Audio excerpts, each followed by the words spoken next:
here on Lagos Television. The first conversation we're having today, of course, is centered on democracy and true African freedom. We know for decades the bulk of African countries have been practicing democratic rule, but the question is, in the face of insecurity, poverty, and is freedom really subjective, or are Africans truly free in the midst of democratic rule across the continent? That's what we intend to take a look at on the program today, especially coming on the heels of failed attempted coups and military rule, of course, in some African nations. Our guest today is a friend of the house, as a colleague, a columnist, a journalist, and a public affairs commentator, Bola Bolawole. Thank you, Mr. Bolawole, for finding time to be with us on the program this morning. We wish you the very same. Let's start this way. We do know that, of course, everybody says of course, the textbook definition of democracy is government of the people, for the people, and by the people. But clearly it is becoming a bit subjective if truly that is what democracy is all about. But if you'd like to take a look at Nigeria and other African nations, how would you say, how would you describe democracy really? Thank you very much. The democracy, as we inherited it from the Greek city-states, of government of the people, by the people, for the people, where the people will gather at the city center and the decisions will be taken there, is no longer possible these days because of population explosion. Where will everybody in Lagos gather now to take decisions? Even in our villages, is it possible for people to gather at the village square or market or wherever, and then decisions will be taken, matters will be discussed openly, and everybody will hear their opinion and their decision is taken? It's not possible because population explosion has made it difficult for that to happen. So these days what we have actually is what some people have said: we should no longer call democracy, we should call it representative government. Okay. You have a situation where people now represent you.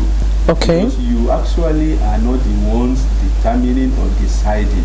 You are even far removed from the center of decisions, but you now elect representatives. Okay. That's why we have people who are called legislators, are called assemblymen members. So they are the National Assembly.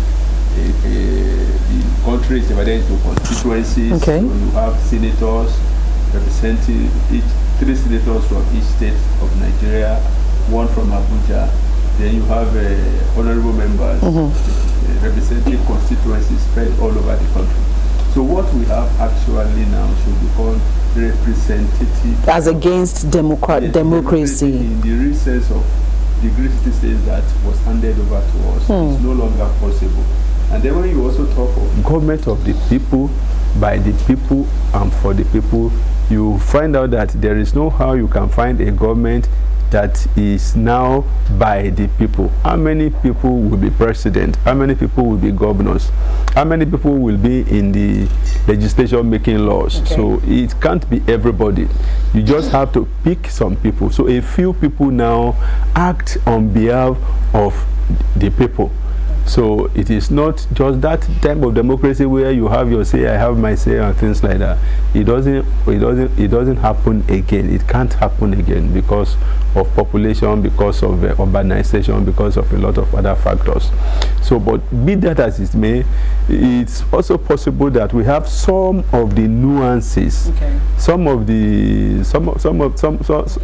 ingredients, yes, of democracy, like regular election. That people are able to vote in a free and fair elections to elect the people that will represent them. Okay. You want to elect the person who will be your president, you elect the person who will be your governor, you elect the person who will be your senator or your honorable member, you elect the person who will be the chairman of your local government council or your councillor. So we have that ingredient of democracy, that people are able to periodically, yes, go to elections that are free and fair, and they are able to elect their leaders who will represent them. They are also able to come back after a period of time already stipulated to to come and say, we are happy with your representation, go ahead if you are ready, or we are not ready, we withdraw you from it, we put another person there. So there are those ingredients of democracy that we still have, either totally or a semblance of it. We still have elections, but whether these elections are free and fair is another matter entirely. We still have people who are elected, whether they were actually elected or they rigged themselves into office is another matter entirely.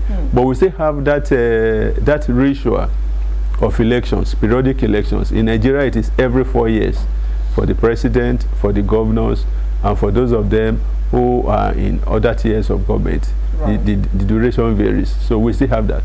And we still have this element that the people who are there are supposed to be speaking on behalf of the people. They are not there for themselves.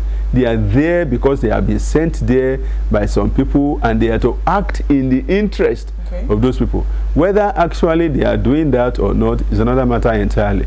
But there is no one who will be elected into public office today who will come out openly and tell us that he is not there to serve the interests of his electors, that he is there to serve his own personal interest. Right. He may say that he is serving the interests of people and go back and do contrary, but officially, publicly, we all know that those who are in government, whether the president, the governors, or the lawmakers, they are there representing the people and serving the interest of the people. So all those ingredients of democracy are still there, either in form or in practice. Right. So I like how you actually broke this down, looking at, again, perhaps the dangers of still saying we're practicing democracy when in actual sense it should be representative, like you rightly put it. But if you look at the moment, let's stick with democracy, because that is what has been practiced as we speak. So if we look at how democracy is being practiced realistically at the moment, and we talk about true African freedom, where is the correlation? Yes, you see, in every system of government, you must talk about the people's interest, their freedom. Because the utmost, what everyone must have is your liberty.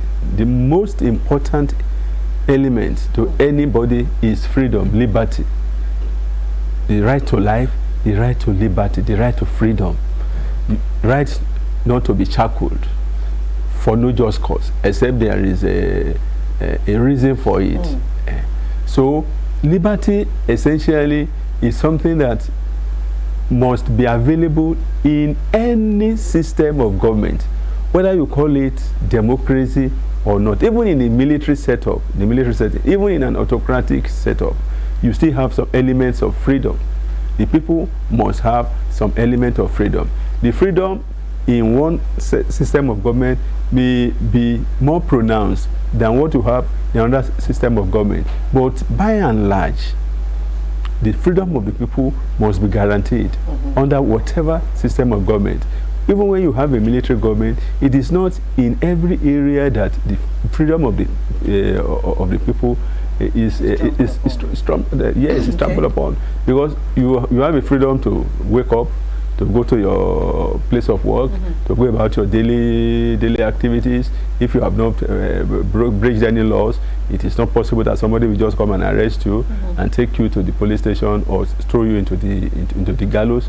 So you have your liberties. Generally, human beings have liberties. Right. It is only when there are aberrations that you find that people's liberties are curtailed. Right. So in every government, properly so-called, the people's interest, the people's liberty, their rights must be guaranteed. Except there is a reason for it, a government should not take away the rights and the liberties of the people. So from what is being practiced across the continent now, Nigeria inclusive, would you say that democracy has empowered the people or merely legitimized elite rule? Because again, some people will argue that across the continent what we have isn't democracy in its totality. Like you also said, we should probably have it as representative. But some will say largely it can be considered as elite rule. So on the continent at the moment, especially with issues around coups here and there, would you say that indeed Africa or Africa's democracy has truly empowered the people? Yeah, you see, in political science, we have a saying, we say, he who says organization says oligarchy. In other words, anywhere you have human organization, you have oligarchy. You have a pyramid. We have what we call the pyramid of power. And you know how a pyramid is. At the base, you have the people, and as it's going up, it's thinning out. Yes, and then you have at the pinnacle the people who rule. So we say there is a school of thought that says that in any organization, elites rule. Just like we have talked about elites rule.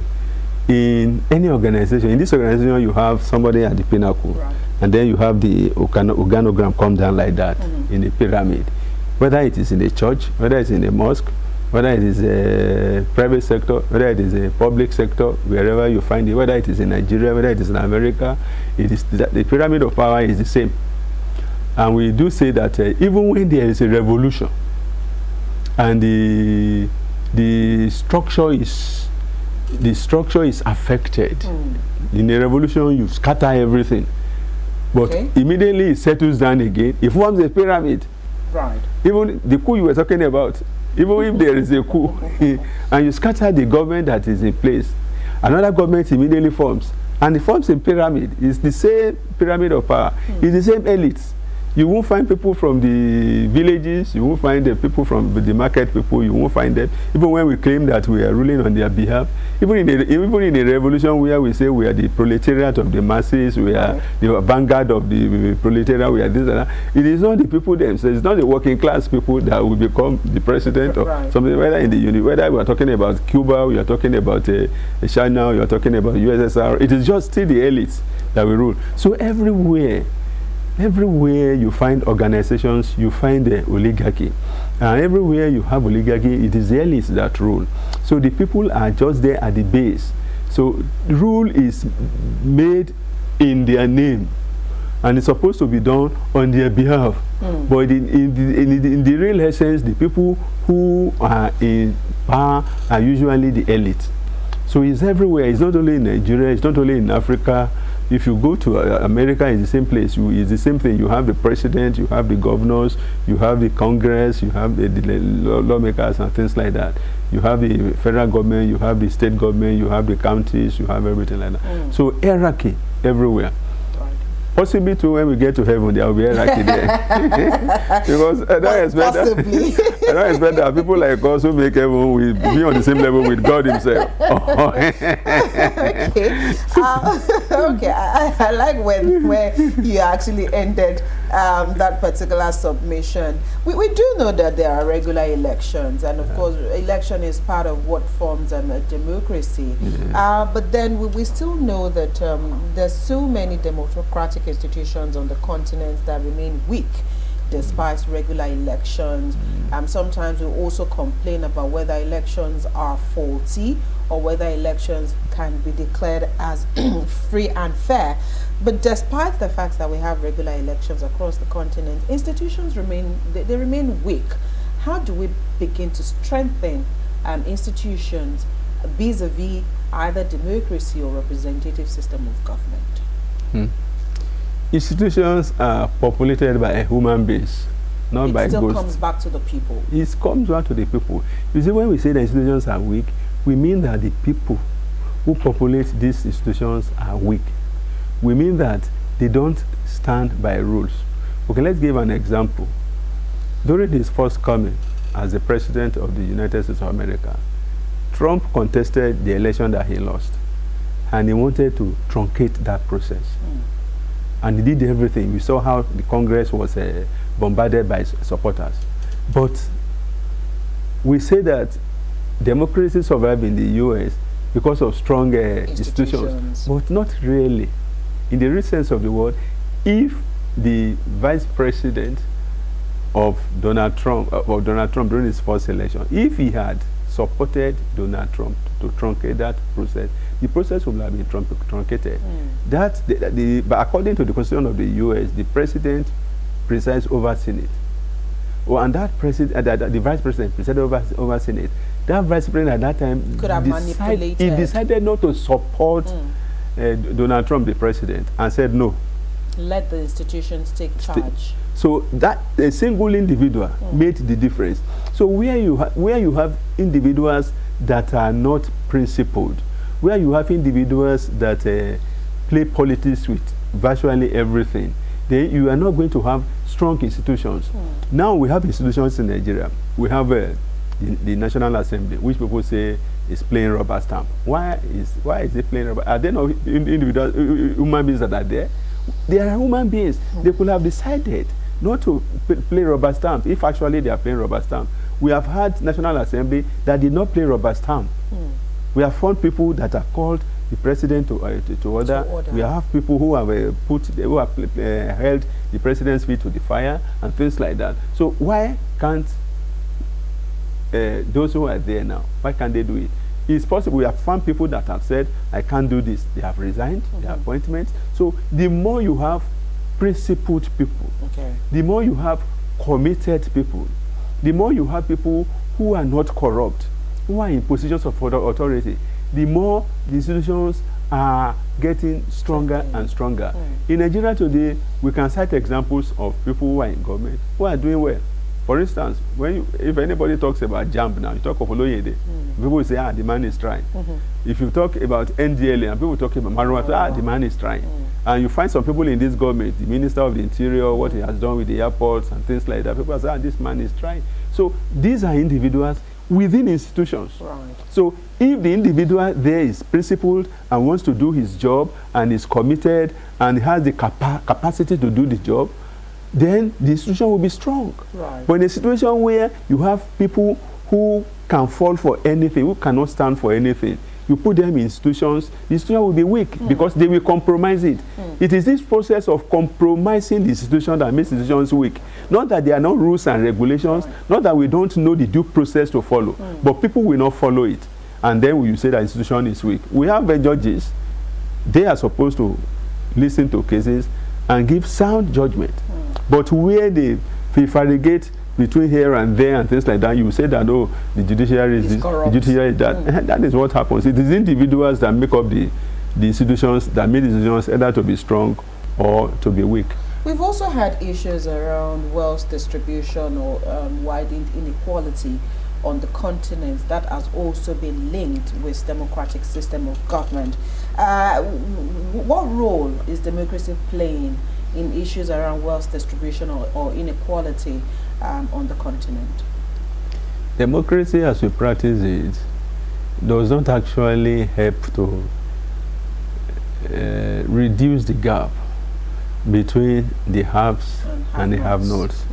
It's a system that allows the survival of the fittest. Democracy, as it is, as we practice it in Nigeria, in Africa, allows for survival of the fittest. Whereas if you want to lessen inequality in the system, you need to practice another type of system that will restrain the strong from riding roughshod over the weak, and that will strengthen the weak to be able to withstand the pressures of the strong. That kind of a system is not democracy. So where you practice democracy, it is freedom. You have freedom to make wealth. You have freedom to run your enterprise as you like. So in fact, democracy and free enterprise, they go pari passu. They are two sides of the same coin as far as the Western philosophy is concerned. So, and that philosophy does not adequately address economic inequality. Some countries have tried to do something that they call welfareism. You have welfare state, in which case they say, well, we are operating democracy, there is freedom for you to, everybody should go out there and exercise your freedom, let's see your potentials and things like that. But at the same time, we recognize that if this unbridled economic system is allowed to prevail, some people will be marginalized, and that itself will become a danger to society itself. So let us ameliorate it in such a way as then we now have this so-called welfareist policies. It's operating everywhere. It's operating even in the US. That yes, because seem to be copying. Yes. So you pay people who do not have jobs. You pay them dollar. You give them dollar. You give them this. You make sure that they can have access to housing, things like that. Those are the welfareist policies that you are trying to put in place to ameliorate the adverse effects of a democracy, economic democracy that allows everybody to exercise their potentials and things like that, because you know that some people are stronger than some other people. So democracy per se does not help to reduce the gap.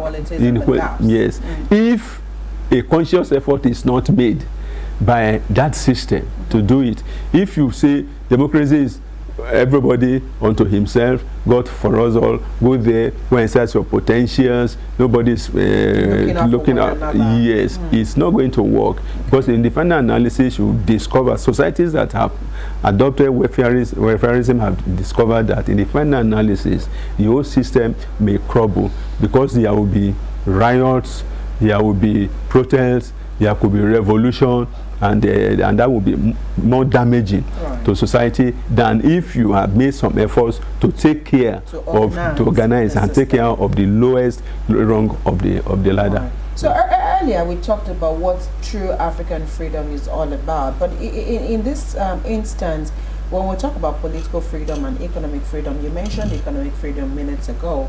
How do we balance political freedom and economic freedom? Can they stand side by side, or is one dependent on another? You have to balance both. It's just like two sides of the same coin. The economy of a state, the politics of a state is supposed to be like the left hand and the right hand washing. Yes, that is how it's supposed to be. When you see a country that is making progress economically and is also politically stable, you must realize that they have been able to find an equilibrium, or they are trying to find an equilibrium between both. We have, okay, let's take for example a country like China. The last 50 years, China has taken virtually every member of its population, that's over a billion, out of poverty. Right. And they are still practicing a system of government that many will say is not democratic. So how have they been able to find an equilibrium between their communist system of governance and economic prosperity for their people? So they have been able to achieve that equilibrium. Okay. They have brought about economic prosperity for their people. Still, they are practicing a system of government that is, to many people, is not democratic, because they don't have periodic elections where everybody will go out there and vote for this and vote for that. Things like that. They have their own system of a political organization that is different from the Western style organization, and they have been able to do something about that. And when you also look at a country like this, the United States are also practicing a different political system, yet they have also been able to manage their economy in such a way that is a place of destiny, is a place that everybody is running to. Everybody wants to go to the US, everybody wants to go to Canada, and these are capitalist societies. So what it means is that it is not just it's not only your political system that determines your economic prosperity. You can within your own political system also provide economic prosperity for your people. Right. It depends on how you are able to manage both and strike a balance so really between both. One cannot function without another. It's not possible. They have to function side by side. Yes. But we've also seen that on the continent, talking about the African continent now, there's also been once or twice that we've had external influence. How has this made or mar our democratic system of government on the continent? Are there positives really about external influencing decisions on the continent?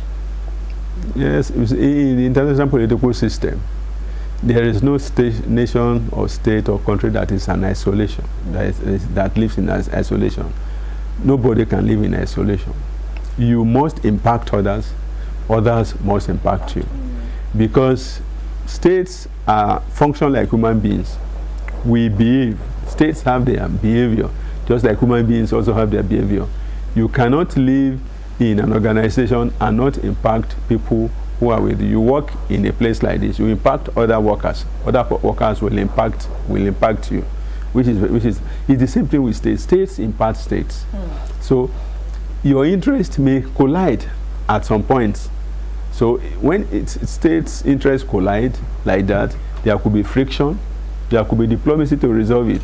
So a state will necessarily have to make do with another state having a say in its activities. Take for example the coup, the Benin Republic coup, and Nigeria went there, ECOWAS went there to reestablish order. Why? Because they felt impacted, or they felt either they have been impacted or they will be impacted negatively if a coup was allowed to succeed in that place. Right. So they went there. Okay. And what we read was that it was the government of Benin that invited ECOWAS and Nigeria. In other words, yeah. So now you want to say, didn't they think about their sovereignty? Before inviting, looking for a foreign country to come in. And here we are in Nigeria resisting the offer of the United States to come in to help us. Are they on the same pedestal? Right? Okay. Are they on the same pedestal? So in one case, we have been told that it is the government of Benin that invited. In this particular one, is this one that is actually saying that I want to, whether you invite me, and we are saying whether you have a problem or not. Okay, we are saying that we can solve our problem ourselves. Just stay along. Right. If we need your help, we'll tell you in what area that we need your help. So what that is telling us is that in the international political system, states interact, their interests collide, they have conflicts. They resolve conflicts either through diplomacy or through wars, things like that. So if you are a state operating in the national political system, you cannot say that you will not interact with other states. You cannot say that other states cannot have interest in what you are doing. Say for example, when Nigerians had problems the other time in South Africa, we had to, or when Nigerians had problems in Libya, we had to other things like that. So you have citizens in other parts of the country. You have economic interests, and you want to protect your economic interest. We have other interests. We have political interests. Like the other time when we were in the Iran versus Israel, and we had to issue a statement to condemn Israel's aggression against Iran, or between Israel and Hamas. And we have to issue a statement to say this. It's the same thing that the US did, issuing their statement saying that there is Christian genocide in Nigeria, and we are a Christian nation who want to defend the interests of Christians. So in the international political system, there is no Ireland. You protect your interests. Yeah, you protect your interests to the best of your abilities. If you have the military mind to protect your interests, you do so. If you don't have the military mind, you form alliances with other people so that you can get stronger working within a community, just like we have ECOWAS. And if you also know that you cannot do that, use diplomacy. Okay, diplomacy. Yes. Right. Let's take it back to where we started from, when I asked, of course, if we were really practicing democracy on the continent, and you did say that perhaps we should begin to rethink the name of what we're practicing on the continent. But looking at African continent at the moment, do you think we have actually internalized the truth, and are we truly ready for homegrown now, talking about a system of government that protects our values, our thoughts, our actions as Africans, and not necessarily what was handed over to us or done to us by the Greeks or some Western nation? At the point where we are now on the continent, are we ready to actually practice what works for us as a system of government? Yeah, you see, colonialism and neo-colonialism, those two political factors have actually affected us, such that it is even difficult for many of us to understand what system was in place before the whites came here. And the kind of system that we had in place then was truncated at that level hundreds of years back, not allowed to progress at its own pace. So now, even if you know and you want to go back to it, it will have become anachronistic in view of the movement in present realities. How can we have a system like we used to have when the Obas were called Ikubabayeye, when they were called Alashe, Igbakeji Orisha, when whatever they said was other, they can just say, go and kill this person, and they will go and kill the person? Who will accept that now? If everybody is saying that we should go back to our system now, how many people will accept a situation where you can be going, your daughter can be going on this, your wife can be going on the street, and the king will say, I want her, and that is the who will accept that now? You will better cut off the leg of that or whatever it is. So you discover that is the problem we have. Those systems were not allowed to evolve. They were truncated. Whereas the colonialists that came in, their own system has evolved over time, over the years, and they are taken into cognizance present realities. Our own got stunted hundreds of years back. So to go back to it will become problematic, because many of us don't even know it. Many of us, what it was, we didn't live under it, so we can't even live under it. Our realities today are quite different. So I think what we should actually, when people talk about homegrown, a lot of our leaders, our leaders of thought, they have tried something. In Tanzania, during the time of Nyerere, it talked about his own Ujama, which he called a form of socialism of the grassroots. When Nkrumah was in Ghana, he talked about scientific socialism. So you find a lot of people that have come up with these different system of government, and they have all failed. They have all failed. So, or rather, they have not been allowed to evolve in such a way that we can now correct their imperfections along the line. So now we are just moving from this to that. But I will say that somebody that I actually think got it right is Alexander Pope. Alexander Pope said, as to forms of government, let people contend, but what is best administered is best. What is best administered? Whatever system of government you have that is best administered. In other words, the level of competence, the level of honesty, the level of integrity that is brought to bear on any system of government is what matters, not the name you call it. If we have foreign leaders that have practiced capitalism. Today we are talking about Singapore. Singapore was not a communist country. The people who built Singapore built it on the capitalist ethos, to the point that it is now a world power. A small country, but a world power. It's a country that was sinking, but a world power. We have seen countries that have used communism to build a nation, like China has done. We have seen countries that have used capitalism to build their own nation, like the US and the Western world, they have done. So why can't we just get a system, whatever name we call it, and use it to build and develop? Falter on the way. Yes. It is not the system per se that is right. It is the people operating the systems. All right.